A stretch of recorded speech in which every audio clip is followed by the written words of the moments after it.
Kwa jina naitwa Flora Kidadu, natokea Tume ya Madini, Kurugenzi ya Ukaguzi na Biashara ya Madini, sehemu ya ushirikishaji wa Tanzania katika sekta ya madini.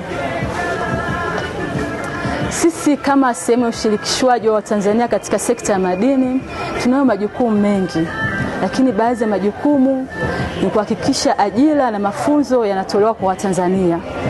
Hii ni pamoja na kuhakikisha na kufuatilia kampuni zinatoa ajira kwa Watanzania na mafunzo ya kitaalamu ili kuepuka utegemezi katika kampuni za kigeni. Jukumu la pili ni kuhakikisha na kufuatilia mipango ya maudhui ya ndani.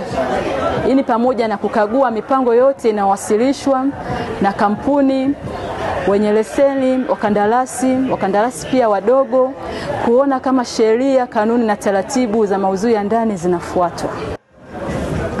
Pia jukumu letu lingine sisi kama sehemu ya ushirikishwaji wa Tanzania katika sekta ya madini ni kusimamia utekelezaji wa wajibu wa wamiliki wa leseni kwa jamii. Hii ni katika kutekeleza wajibu wa CSR kwa jamii. Mfano, kuna baadhi ya kampuni zimejenga mahospitali, mashule, huduma za maji, barabara na vingi. Nini matarajio au mategemeo ya Tume ya Madini? Matarajio ya Tume ya Madini ni kuona viwanda vikubwa vinavyozalisha bidhaa zinazotumika migodini au zinazohitajika migodini vinajengwa hapa nchini Tanzania.